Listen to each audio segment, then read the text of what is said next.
आज मैं टॉपर्स का चैनल में आपका स्वागत करता हूं। कहते हैं कि कामयाबी तब मिलती है जब हम बहुत मेहनत करते हैं। कहते हैं कि इस कदर मेहनत करो कामयाबी आपकी चरम चूमे। तो अभी जो जिस उम्र में आप हो, इस समय 9th का 10th का 11th इन सब उम्र में, इस सब समय में हमें बहुत अधिक मेहनत करने की आवश्यकता है। बच्चों, यही है टाइम है हमें आपको बेस बनाने का कि आप अच्छे से अगर मेहनत करोगे तो आपको एक अच्छी सफलता प्राप्त होगी और आप कई सारे रास्ते खुलेंगे आपके पास कि आप इन क्षेत्रों में उन क्षेत्रों में जा सकते हो। तो जो 9th और 10th है वो बेस होता है। तो आप इन सब चीजों को, जो एसएसटी है वो हमेशा से, जब तक आप पढ़ाई करेंगे तब तक एसएसटी का हमेशा से वेटेज रहा है। और 9th और 10th हर कंपटीशन में, चाहे आगे कोई सा एग्जाम की तैयारी करेंगे, वहां आपको काम आएगा।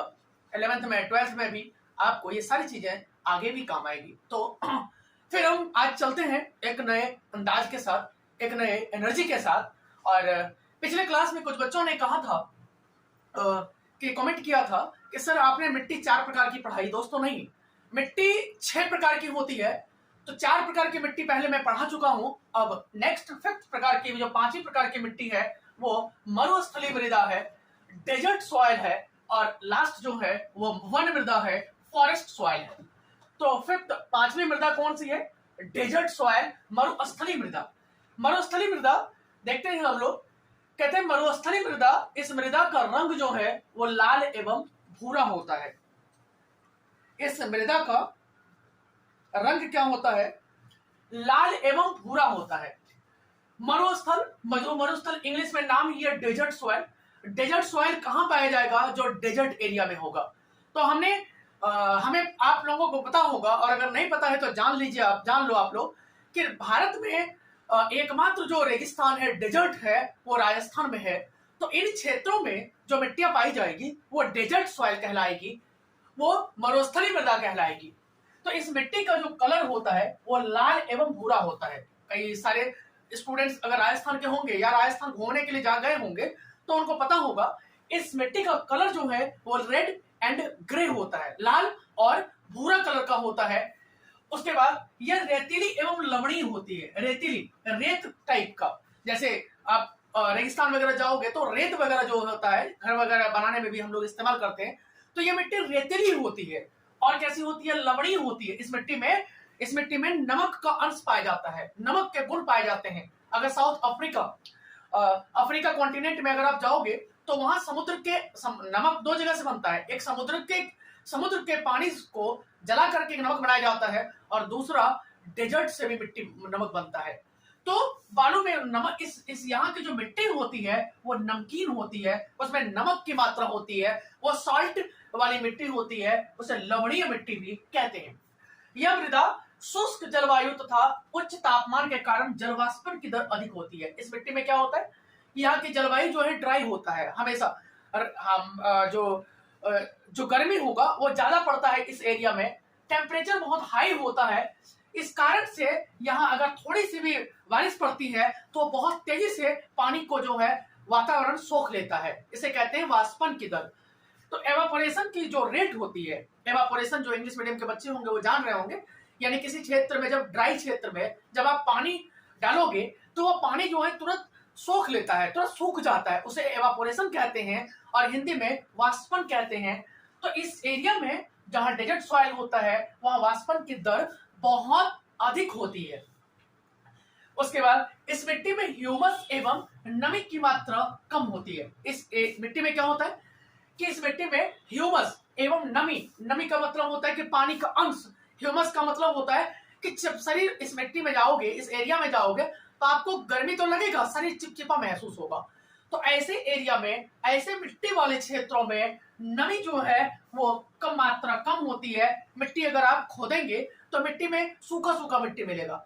जबकि आप नॉर्थ इंडिया जाओगे, जो जलोढ़ मिट्टी है, वहां थोड़ा सा मिट्टी खोदोगे तो आपको मिट्टी में गीलापन दिखाई पड़ेगा, पानी का अंश दिखाई पड़ेगा। लेकिन इस एरिया की मिट्टी में सूखापन दिखाई पड़ेगा, नमी की मात्रा कम होती है, पानी का अंश बहुत कम होता है। बहुत गड्ढे तक इसकी मिट्टी की खुदाई करोगे, खोदोगे मिट्टी को, तब आपको पानी की मात्रा इस मिट्टी में मिलेगी। उसके बाद इस मिट्टी को उचित सिंचाई प्रबंधन के द्वारा उपजाऊ बनाया जा सकता है।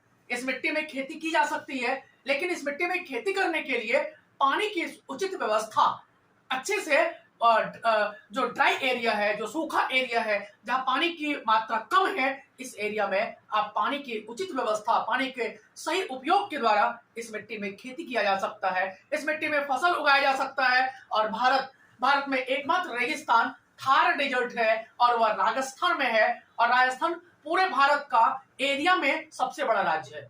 तो राजस्थान जो डेजर्ट एरिया है, राजस्थान में जहां डेजर्ट सॉइल पाया जाता है, उस एरिया में श्री गंगा नहर बनाया गया था राजस्थान में, और उससे बहुत बड़े एरिया में खेती हो रही है, एग्रीकल्चर हो रहा है। वहां पे इरिगेशन की व्यवस्था किया गया इसी कैनाल्स के द्वारा, इसी नहर के द्वारा। और राजस्थान जो सूखा प्रदेश था, जहां खेती नहीं होती थी, वह भारत सरकार के प्रयास से, राजस्थान गवर्नमेंट के प्रयास से वहां गंगा नहर का निर्माण किया गया। और उस नहर से लगभग आधे राजस्थान को, जो नॉर्थ पंजाब के साइड से है, उस सारे एरिया को इस कैनाल से जोड़ दिया गया है। और इस कैनाल के द्वारा उचित पानी की व्यवस्था करवाई जा रही है, जिससे राजस्थान भी अब सूखा प्रदेश ना होकर के एक हरा भरा प्रदेश के रूप में चेंज हो गया है। वहां के लोग अब खेती कर रहे हैं।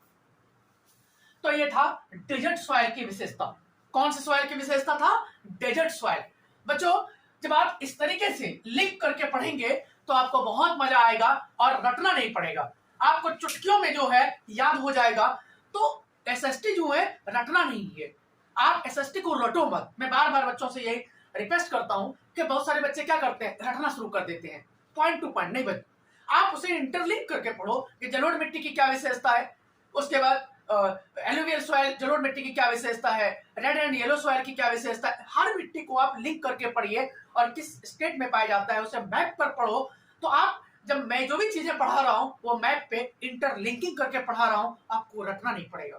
तो इसीलिए आप जो याद करने में बहुत आसानी होगी। चलते हैं हम लोग वन मृदा। और इस मिट्टियों में, सॉइल में सबसे लास्ट है, सबसे अंतिम है, सबसे लास्ट सॉइल है फॉरेस्ट सॉइल। और इस मृदा का नाम है वन मृदा। नाम से ही पता चल रहा है फॉरेस्ट, वन का मतलब होता है कि जहां जंगल हो, जहां पहाड़ी एरिया हो, जहां बहुत अधिक फॉरेस्ट हो, इस एरिया में इस एरिया में जो मिट्टी पाई जाएगी, इस एरिया में जो सॉइल पाया जाएगा, उसे वन मृदा, फॉरेस्ट सॉइल कहते हैं।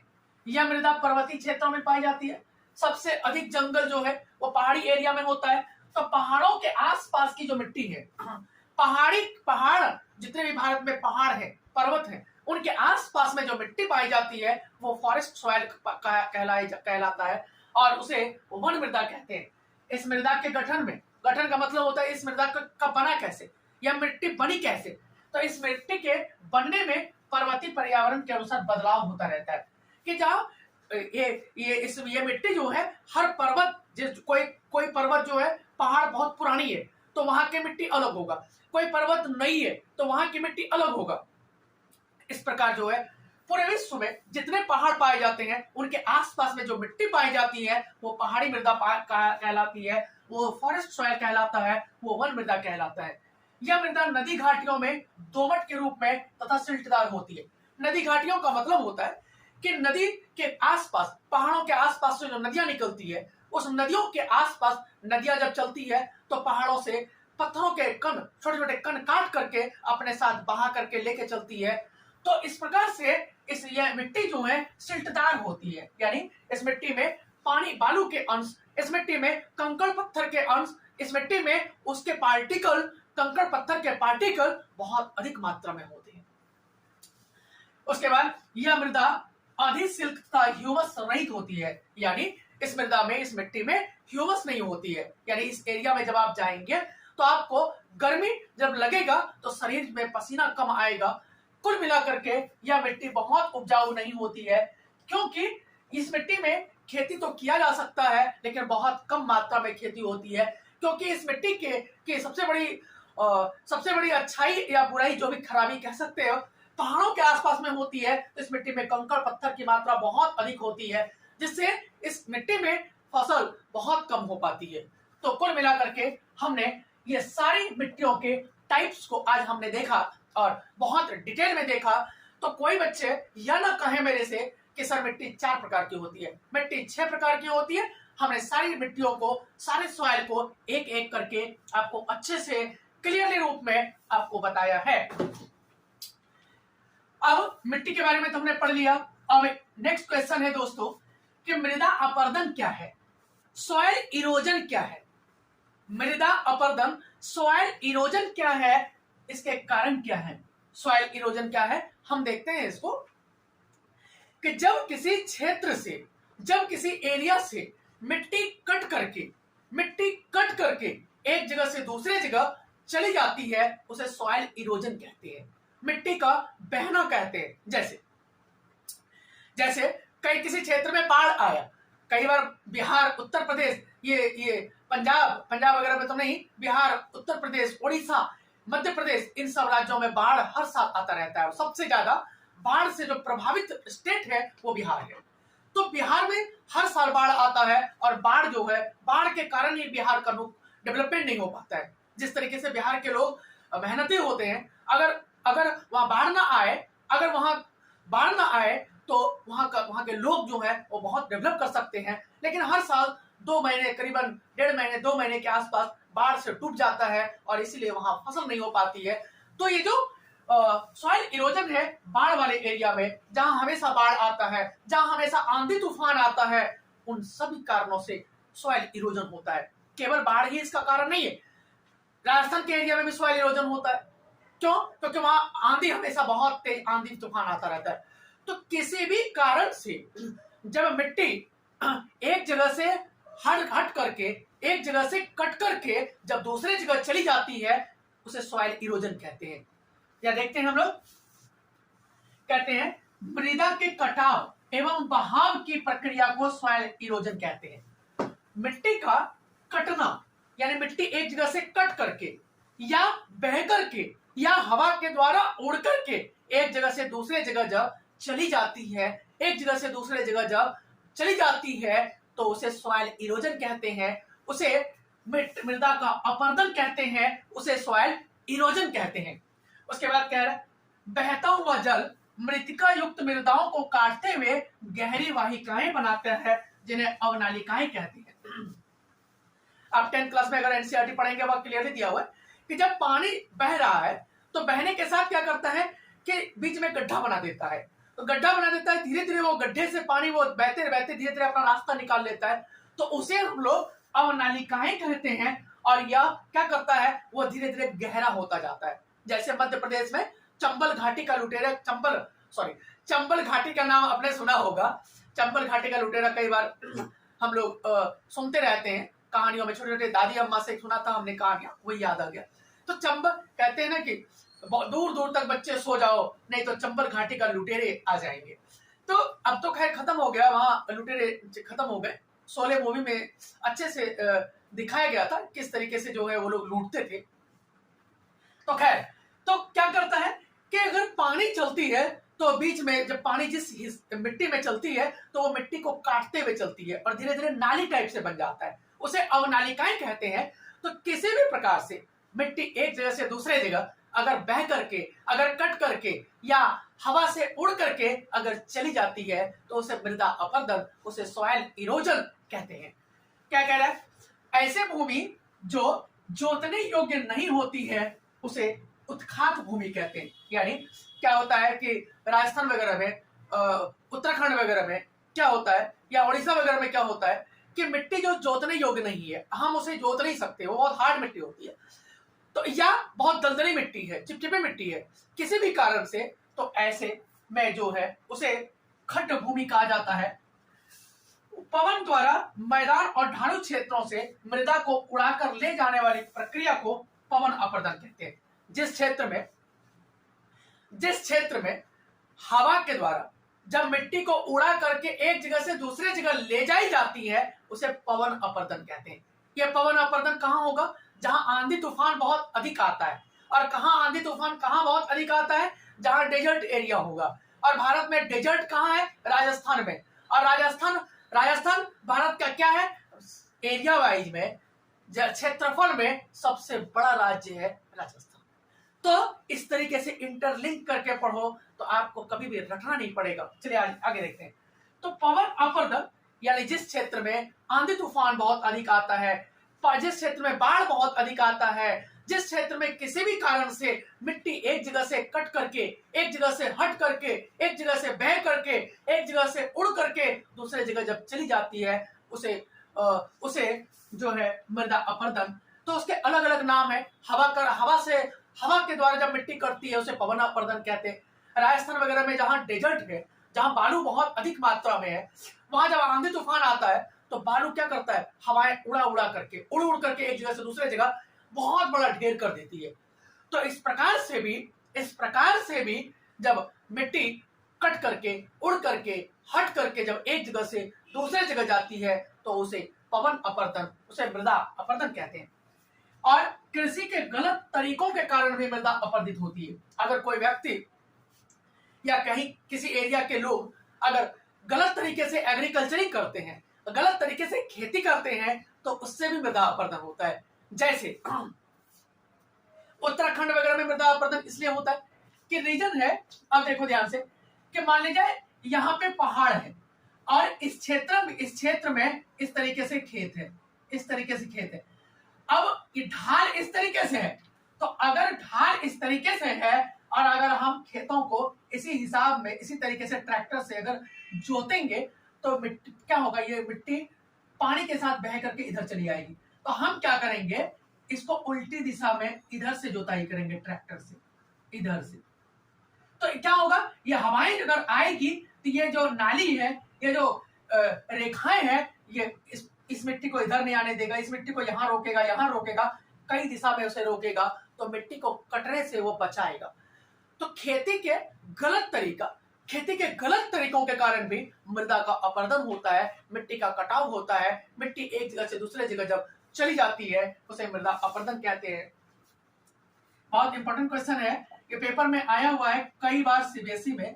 तो आप देखोगे क्वेश्चन बैंक उलट करके तो आपको लगेगा ये कई बार क्वेश्चन आया और इंपॉर्टेंट क्वेश्चन है आपके लिए। मृदा अपरदन क्या है और इसके क्या कारण है, मृदा क्यों अपरदित होती है, मिट्टी का कटाव क्यों होता है, सॉइल इरोजन क्यों होता है, क्या रीजन है, किन क्षेत्रों में अधिक होता है।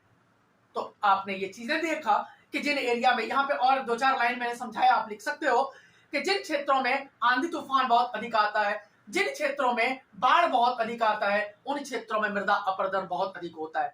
बिहार, उत्तर प्रदेश, ओडिशा में मृदा अपरदन का सबसे बड़ा कारण जो है वो बाढ़ है, जबकि राजस्थान में मृदा अपरदन का सबसे बड़ा कारण आंधी तूफान है।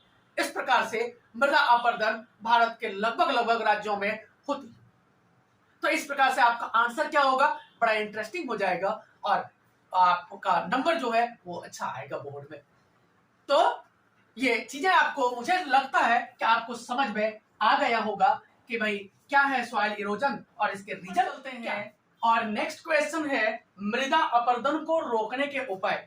अभी हमने क्या देखा था कि मृदा अपरदन क्यों होता है, सॉइल इरोजन क्यों होता है। अब हम देखेंगे कि सॉइल इरोजन को हम लोग रोक कैसे सकते हैं, सॉइल इरोजन को हम लोग कम कैसे कर सकते हैं, इस क्वेश्चन को हम लोग देखते हैं। जैसे पहाड़ी और पर्वतीय क्षेत्रों में समोच्च रेखीय जुताई द्वारा, जो पहाड़ी एरिया है, जो पर्वतीय एरिया है, जो हिली एरिया है, जहां पहाड़ के आसपास का जो मिट्टी जो कट करके नीचे की ओर चला आता है, तो हमने अभी बताया था कि मान ले जाइए पहाड़ी एरिया है और नीचे में ये खेत है। तो अगर हम ये ढलान वाले क्षेत्रों में अगर हम इस तरीके से खेतों को जोतेंगे, अगर खेतों को ट्रैक्टर से जुताई करेंगे, तो ये मिट्टी जो है इसी दिशा में बह करके नीचे की ओर चला आएगा। तो हमें क्या करना है, इन क्षेत्रों में उल्टी दिशा में जोतेंगे। तो क्या होगा, इधर से जो मिट्टी आएगी तो ये जो लाइन है ये इसको आने से रोकेगा, ये इसको आने से रोकेगा। इस प्रकार इधर की मिट्टी इधर नहीं आएगी, ये आएगी भी तो थोड़ा कम, कटाव जो है वो कम होगा, सॉइल इरोजन कम से कम होगा, थोड़ा अधिक नहीं होगा।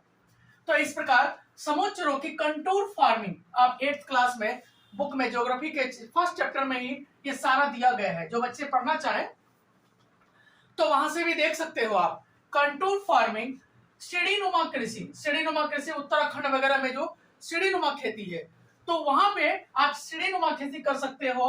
तो उसके बाद घास की पट्टी उगाकर, जिन क्षेत्रों में बहुत अधिक सॉइल इरोजन होता है, जिन क्षेत्रों में बहुत अधिक मिट्टी का कटाव होता है चाहे किसी भी कारण से, तो उन क्षेत्रों में घास की पट्टी लगा करके, घास अधिक से अधिक उगा करके हम उस क्षेत्रों में सॉइल इरोजन को होने से रोक सकते हैं।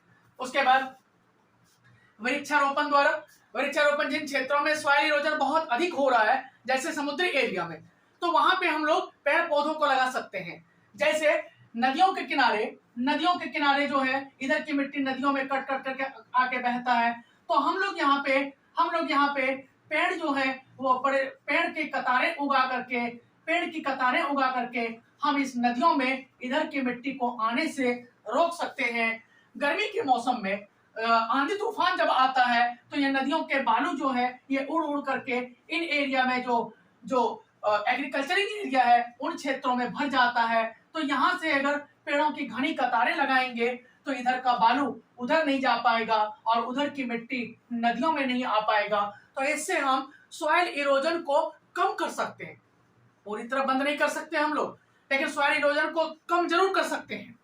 उसके बाद पशु चारण पर नियंत्रण रख करके, जितने हिली एरिया है, पहाड़ी एरिया है, उत्तराखंड, हिमाचल प्रदेश, जम्मू कश्मीर, लद्दाख, पंजाब, इन सारे क्षेत्रों में जहां हिली एरिया है, जहां पहाड़ी एरिया है, उन क्षेत्रों में जहां बहुत अधिक पशुपालन होता है, उन क्षेत्रों में पशुओं को चराने पर कंट्रोल करके हम जो है क्या कर सकते हैं, मृदा अपरदन को, सॉइल इरोजन को कम कर सकते हैं। हम जो है उन क्षेत्रों में मिट्टियों को कटने से बचा सकते हैं, मिट्टी को बर्बाद होने से हम बचा सकते हैं।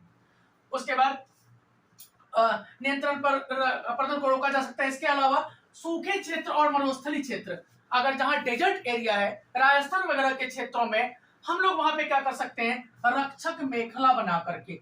रक्षक मेखला का मतलब होता है पेड़ों की घनी कतारें उगा करके, पेड़ों की घनी कतारें लगा करके उसे रक्षक मेखला कहते हैं। पेड़ों की घनी कतारें लगा करके या बीच बीच में पेड़ उगा करके भी, अगर आप कहीं किसी क्षेत्र में पेड़ लगाते हो और उस क्षेत्र में अगर बाढ़ भी आता है तो क्या करता है, पेड़ों की जो जड़ें हैं वो मिट्टी को जकड़े रखता है, मिट्टी को पकड़े रखता है, तो बाढ़ का पानी उसे उखाड़ नहीं सकता। आंधी तूफान भी उसे मिट्टी को बनने में मदद करता है। क्यों बनने में मदद करता है कि एक पेड़ के आसपास जो पत्तियां गिरती है टूट टूट करके, तो वह सड़ सड़ करके वह मिट्टी बनता चला जाता है, वह क्या होता है, मिट्टी बनता चला जाता है। तो धीरे धीरे जो है पेड़ों की जड़ें जो है वो मिट्टी को जकड़े रखती है और वो सॉइल इरोजन होने से रोकती है, मिट्टी को कटने से रोकती है और रोकने का प्रयास करती है। तो इस प्रकार इन सब तरीकों से हम लोग सॉइल इरोजन को रोक सकते हैं। मिट्टी के अपरदन को, मिट्टी को एक जगह से कटकर एक जगह से दूसरे जगह जाने का जो प्रोसेस है उसको स्लो कर सकते हैं, उसको कम से कम कर सकते हैं, उसको रोक सकते हैं। इन तरीके से हम सॉइल इरोजन को रोक सकते हैं। तो ये दोस्तों, ये था हमारा सॉइल इरोजन। अगर वीडियो अच्छी लगी, अगर वीडियो पसंद आ रही हो, अगर समझ में आ रहा हो दोस्तों, तो जरूर कमेंट जरूर करें दोस्तों। आपका कमेंट जो है वो हमारे लिए बहुत इंपॉर्टेंट है। चलिए आगे चलते हैं हम लोग। अब है कि एक एक क्वेश्चन, आपको मैंने पहले भी कहा है, कई बार कहा है कि आप केवल एक चैनल से जुड़े जहां से आपके हर क्वेश्चन, हर चीजें, एक सब्जेक्ट पूरा कंप्लीट हो जाए। तो मैंने यहाँ पे सॉइल इरोजन को रोकने के क्या उपाय थे वो बताया। अब मिट्टी बनता कैसे वो बताएंगे हम, कि मिट्टी बन कैसे रहा है, मिट्टी को बनने में क्या क्या चीजें इंपॉर्टेंट है, उस चीजों को हम लोग समझते हैं दोस्तों। मिट्टी के बनने में सबसे पहला है सैल। सैल मतलब जो मिट्टी जिस सैल की बनी है, चट्टान की बनी है, वो सैल इंपॉर्टेंट है। तो एक तो मिट्टी उसी से बनता है कि दूसरा है क्लाइमेट, जलवायु। जलवायु भी जो है मिट्टी के बनने में इंपॉर्टेंट रोल निभाता है। जलवायु कैसे, अगर जिस क्षेत्र की जलवायु क्लाइमेटिक कंडीशन अच्छा होगा, उस क्षेत्र में एग्रीकल्चरिंग अगर अधिक होगा, कृषि अगर अधिक होगा, पेड़ पौधे अगर अधिक लगेंगे, तो वहां मिट्टी ऑटोमेटिक बनेगा। अभी मैंने कहा था कि अगर एक पेड़ है, पेड़ के आसपास में जो पत्तियां टूट टूट करके धरती पर गिरता है, तो वो धीरे धीरे वो सड़ सड़ करके मिट्टी के फॉर्म में बन जाता है। तो उस जगह जो है मिट्टी बहुत तेजी से बनता है। आपने देखा होगा कि जिस जगह पेड़ होता है उस जगह जो है धीरे धीरे ऊंचा होता जाता है। जो बच्चे गांव के होंगे या जो बच्चे देखे होंगे उन्हें पता होगा। तो जिस क्षेत्र में जंगल होता है, जिस क्षेत्र में जंगल होते हैं, जिस क्षेत्र में पेड़ पौधे अधिक होते हैं, वहां मिट्टी अधिक बनती है, वहां मिट्टी का फॉर्मेशन अधिक होता है। उसके बाद पेड़ पौधे, ये बताया हमने। घास की पट्टी, जिन क्षेत्रों में घास की पट्टी, घास अधिक उगता है, घास अधिक उगाया जाता है, जैसे मान लीजिए हरियाणा वगैरह, उत्तर प्रदेश, बिहार, उड़ीसा में क्या होता है कि घास जहां अधिक लगता है तो घास क्या करता है, अगर काट भी लेते हैं तो घास की जड़ें जो है वो मिट्टी के अंदर रह जाता है और वो घास की जड़ें सड़ करके मिट्टी बन जाती है। वो क्या करता है, मिट्टी को बनाने में हेल्प करता है। या जो घास हम लगाते भी हैं तो घास को पूरे नहीं काटते, हम थोड़ा ऊपर से काटते हैं। तो थोड़ा सा ऊपर से काटते हैं और जब बारिश का मौसम आता है तो उसको हम ट्रैक्टर से जोत करके वो जो ठूठ होता है, वो जो घास की जो छूटे हुए भाग जो खेतों में होते हैं उसको हम लोग जोत करके उसको हम लोग खेतों में मिला देते हैं, तो वो सड़ करके मिट्टी फॉर्म हो जाता है और मिट्टी के रूप में चेंज हो जाता है। और यही घास जो है, यही घास की जड़ें जो है, यही घास के पत्ते जो है वो मिट्टी के फॉर्म में चेंज करने में, मिट्टी के फॉर्मेशन में, मिट्टी के बनने में हेल्प करता है। उसके बाद वर्षा, वर्षा भी क्या होता है, जिस क्षेत्र में वर्षा होता है वहां भी मिट्टी बनती है। अभी तो आप कहेंगे कि सर आपने तो कहा कि वर्षा से मिट्टी कटता है, सॉइल इरोजन होता है, फिर आप कह रहे हो वर्षा से मिट्टी बनता भी है। तो दोस्तों हर चीज का निगेटिव और पॉजिटिव भी है। वर्षा से सॉइल इरोजन भी होता है, वर्षा से मिट्टी बनती भी है। कैसे बनती है देखते हैं। जिस क्षेत्र में बारिश का पानी 1 से 2 महीने तक रुक जाता है, तो बारिश का पानी रुकने के बाद क्या होता है, ऊपर पे एक परत बन जाती है। धीरे धीरे वो पानी जो है सड़ सड़ करके मिट्टी के लेयर के ऊपरी परत पर वो पपड़ी के रूप में, वो परत के रूप में जम जाता है। अगर इसी तरीके से किसी क्षेत्र में हर साल 1 से 1.5 महीने तक बाढ़ का पानी स्थिर रहता है, बहता नहीं हो, जमा रहता हो, तो उस क्षेत्र में वह बाढ़ का पानी धीरे धीरे उस मिट्टी के अंदर चला जाता है और मिट्टी के अंदर जाते जाते ऊपर में जो परत सा जम जाता है और वही धीरे धीरे मिट्टी के फॉर्म में चेंज हो जाता है, वही मिट्टी बनाता है। तो ये था, हमने देखा कि मिट्टी बनता इस तरीके से कि भाई मिट्टी जो है इन तरीकों से, 4-5 तरीकों से मिट्टी बनती है। तो इस प्रकार से दोस्तों हमने मिट्टी के बारे में हर एक चीज पढ़ा, सॉइल के बारे में हर एक चीज पढ़ा कि भाई सॉइल कितने टाइप्स का होता है। सॉइल 6 टाइप्स का, 6 प्रकार की होती है। 6 प्रकार की मिट्टी को हमने देखा। उसके बाद फिर हमने देखा सॉइल इरोजन क्या होता है, मिट्टी का कटना बहना क्या होता है। उसके बाद फिर हमने देखा मिट्टी का मृदा अपरदन कैसे होता है, फिर मिट्टी को अपरदन होने से रोकेंगे कैसे, और उसके बाद अब हमने मिट्टी बनेगा कैसे। ये सारी चीजें एक एक चीजें हमने पूरी कंप्लीट देखा। तो आपको यहाँ से मुझे पूरा उम्मीद है कि आपको ये वीडियो जो है पसंद आई होगी और यहाँ से जो भी चीजें मैंने समझाया वो समझ में आपको जरूर आ रहा होगा। चलते हैं, एक आज लास्ट क्वेश्चन है कि ये क्वेश्चन कई बार आया हुआ है, इसे मैं डिस्कस कर देता हूँ। संसाधनों के अति उपयोग से क्या क्या समस्या हो सकती है। अगर कोई व्यक्ति बहुत ज्यादा रिसोर्स का दुरुपयोग करता है, अगर कोई व्यक्ति संसाधनों का बहुत अधिक यूज करता है, तो उससे पूरे विश्व में, उससे पूरे वर्ल्ड में, उससे पूरे इंडिया में क्या क्या प्रॉब्लम आ सकती है, उस चीज को हम लोग देखते हैं। संसाधन का मतलब रिसोर्स, और हमने कहा था सबसे पहले वीडियो में कि रिसोर्स का मतलब है कि आपके चारों तरफ जो भी चीज आपको दिखाई देता है और जिस भी चीज का आप इस्तेमाल अपने बेनिफिट के लिए, लाभ के लिए करते हो, वो आपका संसाधन है, वो आपका रिसोर्स है। तो रिसोर्स का अगर अधिक उपयोग करेंगे, एक्सेसिव यूज करेंगे, रिसोर्स का अगर एक्सेसिव यूज करेंगे, बहुत अधिक उपयोग करेंगे, तो उससे क्या क्या समस्या हो सकती है, उससे क्या क्या प्रॉब्लम हो सकता है, देखते हैं हम लोग। सबसे पहला, अगर रिसोर्स का बहुत अधिक इस्तेमाल करेंगे तो सॉइल इरोजन होगा, मृदा का अपरदन होगा। कैसे?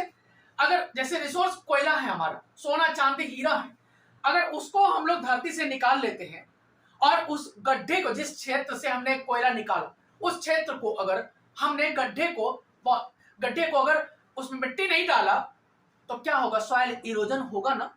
जैसे अभी झारखंड में क्या हुआ था, 3-4 साल पहले की बात है कि ऊपर में लोगों ने घर बना रखा था और नीचे से बहुत 4-5 किलोमीटर तक कोयला खोद लिया गया था। अचानक से हल्का सा भूकंप आया, करीब करीब 15-20 जो घर थे वो नीचे दब गए और नीचे वो गड्ढे में जा चले गए, लोग सब मर गए थे। तो कहने का मतलब है कि अगर आप रिसोर्स का बहुत अधिक उपयोग कर रहे हो, रिसोर्स का बहुत एक्स्ट्रा यूज कर रहे हो, एक्सेसिव यूज कर रहे हो, तो उससे मृदा अपरदन होता है, सॉइल इरोजन होता है। दूसरा, वैश्विक तापन, ग्लोबल वार्मिंग।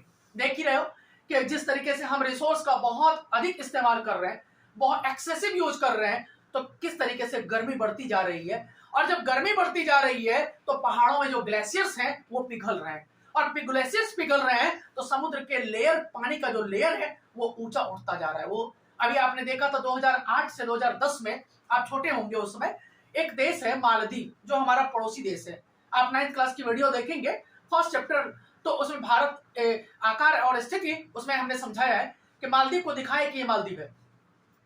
तो अगर मालदीव को देखोगे तो मालदीव लगभग मालदीव पूरा समुद्र के चारों तरफ डूबता हुआ जा रहा है। मालदीव ने बहुत सारे देशों से रिक्वेस्ट किया कि भाई कोई थोड़ा सा भूमि दे दो हमें, ताकि हम अपने देश को उस कंट्री में शिफ्ट कर पाए, लेकिन किसी भी कंट्री ने उसे जमीन देने से मना कर दिया। जैसे समुद्र के आसपास के जो शहर हैं, समुद्र के आसपास के जो कंट्री हैं, वो धीरे धीरे डूबते चले जा रहे हैं। क्यों? क्योंकि गर्मी बढ़ती चली जा रही है, और गर्मी बढ़ने से ग्लेशियर्स पिघल रहा है, और ग्लेशियर्स पिघलने से समुद्र के पानी का जो लेयर है वो ऊंचा होता जा रहा है। तो अगर इसी तरीके से ग्लोबल वार्मिंग होता रहा, अगर इसी तरीके से गर्मी बढ़ती रही, अगर इसी तरीके से समुद्र का लेयर बढ़ता रहा, तो कोई एक दिन दूर नहीं कि समुद्र के किनारे वाले कंट्री, समुद्र के किनारे वाले राज्य डूब जाएंगे। इस प्रकार बच्चों, तो ये कैसे हो रहा है? ये एक्सेसिव यूज के रिसोर्स से, रिसोर्स के बहुत अधिक इस्तेमाल से ये हो रहा है। उसके बाद प्रदूषण, पॉल्यूशन। अगर आप बहुत अधिक रिसोर्स का इस्तेमाल कर रहे हो, उससे पॉल्यूशन भी बढ़ता है। कैसे?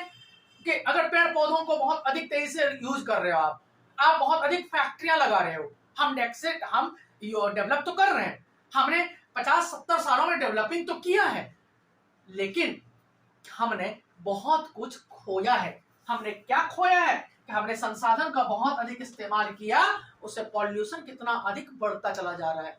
आज पॉल्यूशन के अधिक होने से शहरों में कितनी सारी बीमारियां होती चली जा रही है। इसके बारे में आप सभी दोस्तों को, आप सभी बच्चों को पता है, तो इसके लिए यहाँ बहुत लंबा डिस्कशन मैं नहीं कर रहा हूँ। नेक्स्ट है जलवायु परिवर्तन। क्लाइमेट कितनी तेजी से चेंज होता जा रहा है। क्लाइमेटिक, कब गर्मी आ जा रहा है, कब ठंडा हो जा रहा है, पूरे विश्व का क्लाइमेटिक कंडीशन जो है चेंज होता जा रहा है, बदलता चला जा रहा है। बच्चों, हमें याद है कि जब हम थोड़ा छोटे थे, तो सितंबर अक्टूबर यानी नवंबर तक बहुत अधिक ठंड आ जाती थी, और आज जो है दिसंबर में वही ठंड आ रही है। तो ये कितना ज्यादा बदलाव हो गया, कितना ज्यादा चेंजिंग हो गया। ये चेंजिंग कैसे हो रहा है? हमारे रिसोर्स के बहुत अधिक इस्तेमाल से, हमारे रिसोर्स के एक्सेसिव यूज से, हमारे रिसोर्स के बहुत दुरुपयोग करने से। उसके बाद, और यहाँ पे एक और चीज मैं रोकना चाहूंगा कि जिस तरीके से हम लोग पानी का वेस्ट करते चले जा रहे हैं, तो 8th क्लास में 9th क्लास में हम बच्चों को पढ़ाते भी हैं कि प्योर वाटर पूरे अर्थ में, धरती पर 1 से 1.5% है। हम लोग क्या करते हैं? 4 बाल्टी पानी से नहा लेते हैं। आप राजस्थान चले जाओ, आप झारखंड चले जाओ, तो लोगों को पानी पीने को नहीं मिल रहा है इसी कंट्री में, और हम 10 बाल्टी पानी वेस्ट कर दे रहे हैं। तो हम पढ़े लिखे लोगों को ये समझना पड़ेगा। तो मैं एक वीडियो इस पर बनाऊंगा, छोटा सा शॉर्ट वीडियो, कि भाई जो भी पढ़े लिखे लोग हैं वो कम से कम पानी को बचाने का प्रयास करें। जो भी लोग पानी का दुरुपयोग करते हैं, आप इस्तेमाल करिए संसाधन का, पानी का इस्तेमाल करो, लेकिन उतना करो जितने में आपकी जरूरत पूरी हो जाए। अब जितने में जरूरत पूरी हो जाए, कई सारे बच्चे, कई सारे दोस्त, कई सारे भाई बहन कहेंगे कमेंट में कि सर क्या हम नहाए नहीं, क्या हम आदिवासी बनकर के रहे? नहीं, आप नहाओ, लेकिन 4 बाल्टी पानी में नहीं। आप 1 बाल्टी पानी में नहा सकते हो, आप 15 लीटर 20 लीटर पानी में नहा सकते हो। कई सारे लोग 3-3 बाल्टी पानी से, नलका खोल दिया, जब बह रहा है, ब्रश कर रहे हैं, नलका खोल दिया, ब्रश कर रहे हैं। तो इस तरीके से हमें पानी को बचाना पड़ेगा दोस्त। हम पढ़े लिखे लोग ही इस चीजों को समझ सकते हैं, अदरवाइज एक जो अनपढ़ व्यक्ति है वो इन चीजों को नहीं समझ सकता। हम समाज को समझा सकते हैं, हम समाज को बदलने के लिए पैदा हुए हैं, तो हमें समाज को बदलने की कोशिश, चेंज करने की कोशिश करना चाहिए। चलिए चलते हैं आगे। उसके बाद संसाधनों के एक्सेसिव यूज से मरुस्थलीकरण हो सकता है। डेजर्ट आज जो डेजर्ट इतना ज्यादा होता चला जा रहा है, जो खेती लायक जो जमीन है वो बंजर होती चली जा रही है। इसका रीजन क्या है? जो किसान है वो खाद का इस्तेमाल बहुत अधिक कर रहे हैं, केमिकल फर्टिलाइजर का इस्तेमाल बहुत अधिक कर रहे हैं। तो केमिकल फर्टिलाइजर का इस्तेमाल बहुत अधिक करने से मिट्टी बंजर होती चली जा रही है। आप चले जाइए पंजाब, आप चले जाओ हरियाणा, इन क्षेत्रों में, आप वेस्टर्न यूपी, इन क्षेत्रों में इतना अधिक खाद का इस्तेमाल कर रहे हैं लोग कि फसल तो बहुत अधिक हो रही है, पैदावार तो बहुत अधिक हो रहा है, लेकिन उससे क्या हो रहा है, मिट्टी बंजर होती चली जा रही है। तो इस चीजों को रोकने के लिए हमें जो है संसाधनों का कम इस्तेमाल करना पड़ेगा और जैव विविधता का अभाव, बायोडायवर्सिटी के बारे में, बायोडायवर्सिटी बड़ा मेरा फेवरेट टॉपिक है। बायोडायवर्सिटी का मतलब होता है कि किसी भी क्षेत्र में सभी जीव जंतु मिलजुल करके एक साथ रहें, उसे बायोडायवर्सिटी, यानी जहां पेड़ पौधे अधिक से अधिक हों, वहां जानवर, शेर, हर जीव जंतु एक साथ अधिक से अधिक संख्या में मिलजुल करके रहें, उसे बायोडायवर्सिटी कहते हैं। यानी तो ये बायोडायवर्सिटी हम क्या करते हैं, अपने लालच के लिए पेड़ जानवरों को मारते चले जा रहे हैं, हम अपने लालच के लिए पेड़ पौधों को काटते चले जा रहे हैं, छोटे छोटे जानवर मिलते हैं उनको हम मार देते हैं, बहुत सारे लोग जो है जानवरों को मार करके खाते चले जा रहे हैं। आज इंडिया से गिद्ध खत्म हो गया, और गिद्ध खत्म होने से कितना प्रॉब्लम हुआ आपको पता है? गिद्ध समझते हो आप कि वो मरे हुए जानवरों को खाता है, तो कहोगे सर वो भी हमारा संसाधन है। आज भारत ने 2000 से 2005 में 1-1 लाख रुपए में कम से कम अमेरिका से 10,000 गिद्ध खरीद करके लाया। रीजन क्या था कि हमारे देश में जो मरे हुए जानवरों से पॉल्यूशन बहुत अधिक हो रहा था। ऐसा जो पक्षी है ये मरे हुए जानवरों को खा करके पॉल्यूशन को कम करता है। तो हमारे लिए डायरेक्ट रूप से गिद्ध और जो चील है वो रिसोर्स तो नहीं है, लेकिन इनडायरेक्ट रूप से वो हमारा रिसोर्स है। तो हम जैव विविधता का अभाव होता चला जा रहा है। तो बच्चों, दोस्तों, संसाधन का अगर एक्सेसिव यूज करेंगे तो ये सारी समस्याएं हमारे धरती पर, हमारे अर्थ पर, हमारे समाज में, हमारे सोसाइटी में हो सकता है। इसीलिए इन सभी संसाधनों का इस्तेमाल उतना ही करें जितना आपकी जरूरत हो, जितने में आपका काम चल जाए, जितने में आपकी जरूरतें पूरी हो जाए। संसाधन का इस्तेमाल करो, करने से कोई नहीं रोक रहा है, लेकिन उतना कीजिए जितने से आपकी जरूरत पूरी हो जाए, क्योंकि यही संसाधन अगर बचेगा तो आने वाले जो पीढ़ी होगी, आने वाला जो जनरेशन होगा, 50-100 साल के बाद जो हमारे आने वाले भारत के लोग होंगे, वो इस संसाधन का यूज करके अपने आप को डेवलप रख पाएंगे। अगर संसाधन समाप्त हो जाएगा, अगर पेड़ पौधे खत्म हो जाएंगे, अगर कोयला खत्म हो जाएगा तो उसे बिजली नहीं मिल पाएगा, अगर प्योर वाटर खत्म हो जाएगा तो पानी पीने लायक पानी नहीं मिल पाएगा, तो वो अपना डेवलपमेंट कैसे करेंगे? तो इस प्रकार से उनका डेवलपमेंट ना रुके, उनका भी डेवलपमेंट कंटिन्यूअसली जारी रहे। इसके लिए हमें अपना संसाधन का इस्तेमाल लिमिट मात्रा में करना पड़ेगा, जितनी जरूरत हो उतनी करनी पड़ेगी। चलिए आगे देखते हैं। मुझे पूरा उम्मीद है कि ये भी चीजें समझ में आ गया होगा। अगर समझ में आ गया हो दोस्तों तो एक बार कमेंट जरूर करें। आपका कमेंट जो है हमारे लिए बहुत मजबूती प्रदान करता है। चलिए आगे देखते हैं। खादर मिट्टी और बांगर मिट्टी, इंपॉर्टेंट क्वेश्चन, 9th क्लास और 10th क्लास दोनों में ये हमेशा कई बार क्वेश्चन पूछा गया है सीबीएसई बोर्ड में। एलुवियल सोयल में ही के 2 पार्ट होते हैं, एलुवियल सोयल के ही 2 पार्ट होते हैं, और उसी सोयल में हम लोगों ने देखा था खादर मिट्टी और बांगर मिट्टी। खादर मिट्टी नवीन जलोढ़ मिट्टी होती है। ये खादर मिट्टी क्या होती है कि हमेशा जो है नया बनता है, या हर साल बाढ़ आता है तो बाढ़ का पानी जिस क्षेत्र में जाता है तो क्या करता है, बाढ़ का पानी अगर 1-2 महीने रह गया तो वो बहुत सारे पेड़ पौधों को, पेड़ पत्तियों को, छोटी छोटी चीजों को, झाड़ियों को सड़ा देता है, और सड़ा करके क्या करता है, सड़ने के बाद वो पानी के साथ घुल भी जाता है, और मिट्टी के ऊपरी लेयर पर जब वो फैल जाता है तो ये उपजाऊ हो जाती है, तो इसे नया मिट्टी बन जाता है। इसीलिए इसे नवीन जलोढ़ मिट्टी कहते हैं, और इसे पुरानी जलोढ़ मिट्टी कहते हैं। क्यों? क्योंकि जिन क्षेत्रों में बाढ़ नहीं आता है उन क्षेत्रों में ये मिट्टी भी हल्की होती है, ये मिट्टी भी उपजाऊ होती है, लेकिन दोनों में थोड़ा सा अंतर है। ये पुरानी जलोढ़ मिट्टी होती है, यह अधिक बारीक एवं रेतीली होती। ये जो खादर मिट्टी है वो अधिक बारीक होती है, यानी महीन होती है। इसका जो अंश होता है ये बहुत महीन मिट्टी होती है, जबकि जो है बांगर मिट्टी में क्या होता है, कंकड़ पत्थर की मात्रा अधिक होती है। जो बांगर मिट्टी होती है, बांगर जलोढ़ मिट्टी होती है, बांगर एलुवियल सॉइल होता है, उसमें कंकड़ पत्थर की मात्रा अधिक होती है। तीसरा है, जिस क्षेत्र में बाढ़ बहुत अधिक आता है उस क्षेत्र में यह मिट्टी हर साल नया बन जाता है, जबकि इस क्षेत्र में यह मिट्टी नया नहीं बन पाता है, क्योंकि जहां बाढ़ नहीं आता है वहां यह मिट्टी नया नहीं बन पाता है। नदी के पास वाले क्षेत्रों में या डेल्टा वाले क्षेत्रों में या बाढ़ वाले क्षेत्रों में यह मिट्टी बार बार हमेशा नया बनता है। एक सेंटेंस यूज किया हमने डेल्टा। डेल्टा का मतलब होता है कि जहां पे समुद्र में जहां पे नदियां आकर के मिलती है तो उस क्षेत्र में जो है नदियां जब चलती है तो अपने साथ बालू के कण, मिट्टी के कण, कई सारे पार्टिकल लेकर के चलती है। तो जिस क्षेत्र में नदियां समुद्र में मिलती है उस क्षेत्र में धीरे धीरे एक बड़ा सा जब क्षेत्र बन जाता है उसे डेल्टा कहते हैं। भारत का नहीं, पूरे विश्व का सबसे बड़ा डेल्टा सुंदरबन डेल्टा है, और यह सुंदरबन डेल्टा गंगा नदी और ब्रह्मपुत्र नदियों के द्वारा बहा कर लाए गए मिट्टी के कण, बालू के कणों से जो समुद्र में एक बड़ा सा क्षेत्र बन गया है उसे डेल्टा कहते हैं। और पूरे विश्व का सबसे बड़ा डेल्टा भारत में है और यह सुंदरबन डेल्टा है। और सुंदरबन डेल्टा विश्व में बाघों का घर माना जाता है। रॉयल बंगाल टाइगर जो विश्व में सबसे सुंदर टाइगर, रॉयल बंगाल टाइगर जो सबसे मजबूत टाइगर पाया जाता है वो सुंदरबन डेल्टा में पाया जाता है। और यह सुंदरबन डेल्टा का नाम जो है सुंदरी पेड़ के कारण पड़ा है।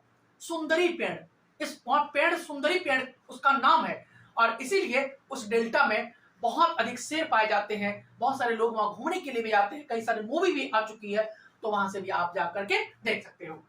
तो जिन क्षेत्रों में जहां बाढ़ बहुत अधिक आता है, नदी वाले एरिया में, रिवर वाले एरिया में, दोनों नदियों के आसपास वाले एरिया में जहां हमेशा बाढ़ आता है या हर साल कहीं न कहीं कभी न कभी बाढ़ आता है, उस क्षेत्रों में ये मिट्टी जो है नई बन जाती है।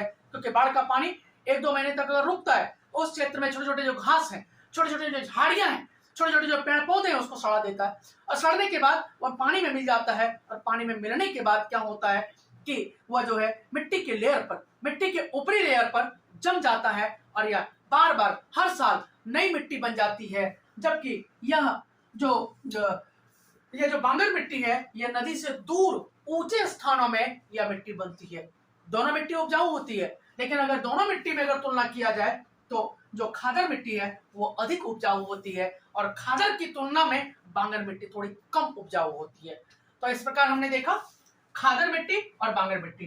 तो दोस्तों आज आपका एक इंपॉर्टेंट चैप्टर जो सबसे ज्यादा वेटेज रहता है एग्जाम में, सबसे ज्यादा इंपॉर्टेंट चैप्टर है आपके लिए, बहुत आसान चैप्टर है। इस चैप्टर के आधार पे पूरी ज्योग्राफी डिपेंड करती है। एक इंपॉर्टेंट चैप्टर खत्म हो गया। अगर ये चैप्टर पूरी तरह से आपको अगर समझ में आ गया हो तो आप मुझे जो है एक अंगूठे का निशान लगा करके, आप सभी जो है स्टार लगा करके, आप सभी वेरी गुड लगा करके मुझे कमेंट जरूर करें। दोस्तों आपका कमेंट जो है वो हमें हमारा मनोबल बढ़ाता है, आपका कमेंट जो है हमें आगे बढ़ने में मदद करता है और हमें मेहनत करने के लिए प्रेरित करता है। तो दोस्तों इसी प्रकार से आप भी मेहनत करते रहें और आप भी अपने मम्मी पापा का जो सपना है उसे पूरा करें। मुझे उम्मीद ही नहीं बल्कि मुझे पूरी उम्मीद है कि आप मेरी बातों पर जरूर चलेंगे और आप अपनी पढ़ाई बहुत मन से करेंगे, ताकि आपका जो भी सपना हो वो आपका सपना पूरा हो सके। तो जय हिंद, जय भारत।